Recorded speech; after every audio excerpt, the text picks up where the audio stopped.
বিসমিল্লাহির রহমানির রহিম। আজ আমি উপস্থিত হয়েছি একাদশ দ্বাদশ শ্রেণীর শিক্ষার্থীদের জন্য জান্নাতুন নাঈম গণিত বিভাগ ওমর গনি এমএস কলেজ।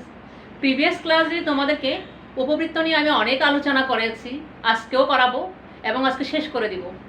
তোমাদেরকে আবার বলছি, চ্যানেলটা সাবস্ক্রাইব করলে ক্লাস দেওয়ার সাথে সাথে তোমরা পেয়ে যাবা, তাহলে তোমরাই উপকৃত হবা।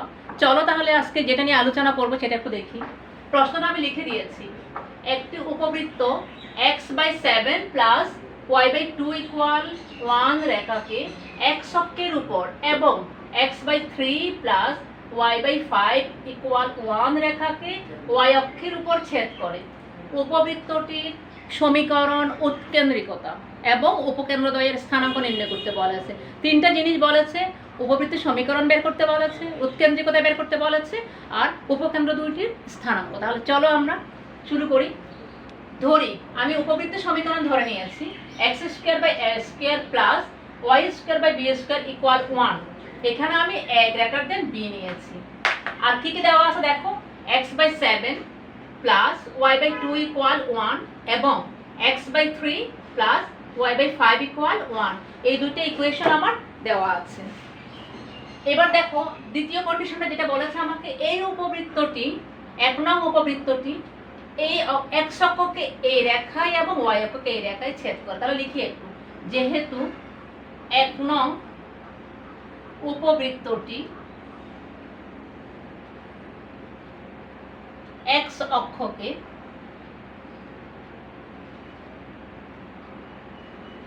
কি বলেছে আমাকে, এখানে x অক্ষকে 1 নং রেখা 1 নং রেখায়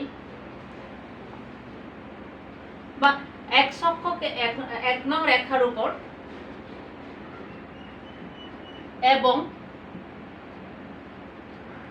y অক্ষকে, সরি এটা হবে 2 নং 3 নং রেখার উপর ছেদ করে। 3 নং একটু মুছে দিই আমি এখানে,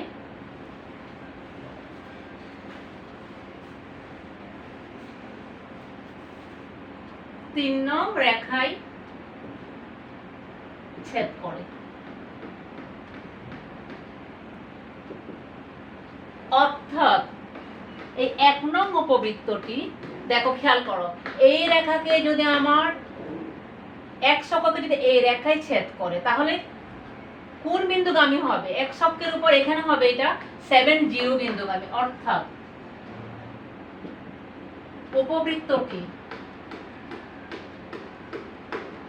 কোন কোন বিন্দু দিয়ে যাবে দেখো একটু, 7 x অক্ষের উপর থাকবে 7 এবং 2 নং রেখা থেকে পাবো আমরা y অক্ষের উপর যেহেতু যায়, এবং এটা হবে 0,5 বিন্দুগামী।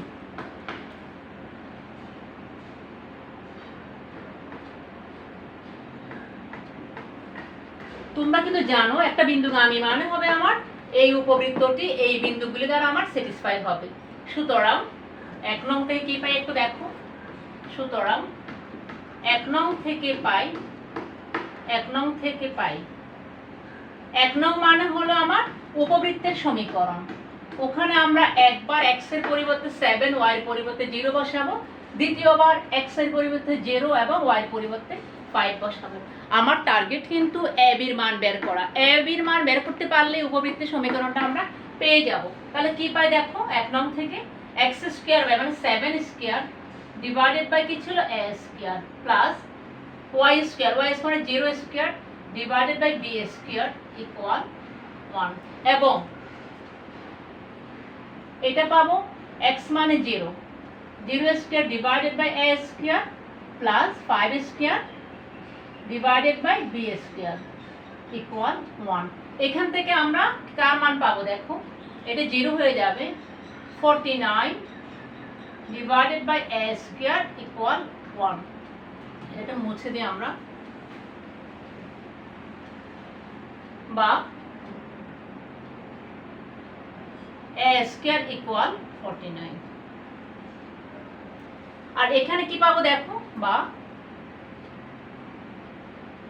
এটা হবে 0 plus 25 divided by b square equal 1 অথবা বি স্কয়ার ইকুয়াল 25। তাহলে আমার এ স্কয়ার ইকুয়াল পেয়েছি 49, বি স্কয়ার ইকুয়াল পেয়েছি 25। এই মানগুলো আমরা 1 নংয়ে বসিয়ে দিই।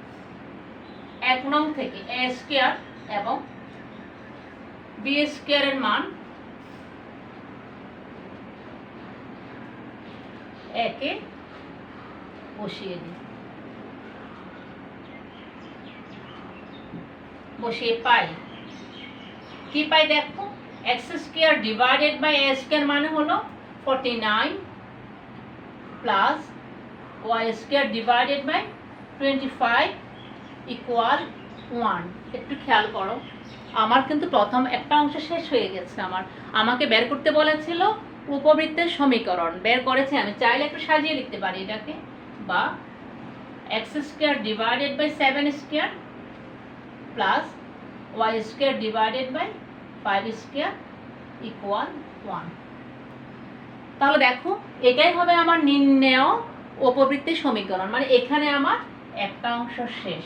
আর এখানে একটু খেয়াল করো, আমি আবার উপর থেকে এটা মুছে দিই। তাহলে আমি কি পাচ্ছি এখানে, এটাকে আমি নাম্বারিং করি। ধরো আমি এটাকে নাম্বার দিই 4 নাম্বার। 4 নাম্বার থেকে কি পাই আমরা দেখো, 4 নং থেকে 4 থেকে এ ইকুয়াল পাচ্ছি আমি 7, বি ইকুয়াল পাচ্ছি 5, আর এ গ্রেটার দেন বি আমরা আগে ধরেও নিয়েছিলাম, আমরা পেয়েছি। এখন 2 নাম্বার যেটা বের করতে বলেছে আমাকে উৎকেন্দ্রিকতা। এখন আমরা কি জানি, উৎকেন্দ্রিকতা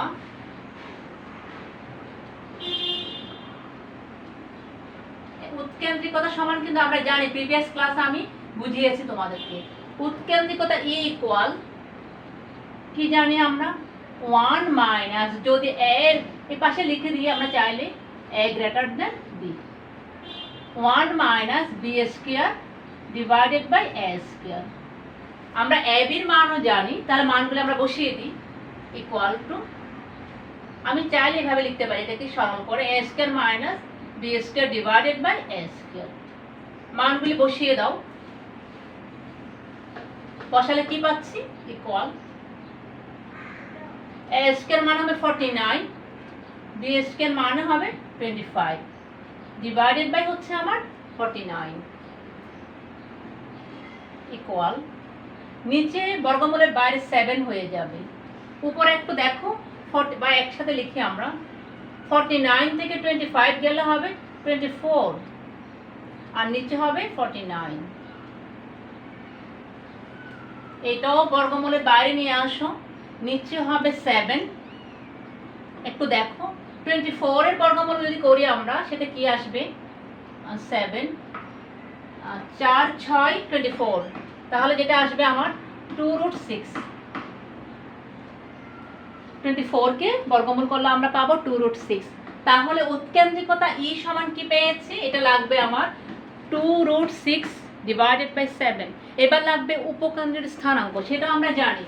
এবার আসো উপকেন্দ্রদ্বয়ের স্থানাঙ্ক, এবং যেটা বের করতে বলেছিল উপকেন্দ্রদ্বয়ের স্থানাঙ্ক, উপকেন্দ্রদ্বয়ের স্থানাঙ্ক।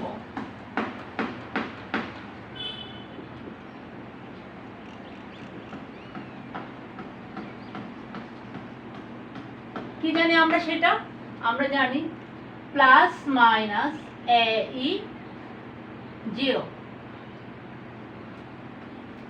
তাহলে সেই মানগুলো আমরা বসাই।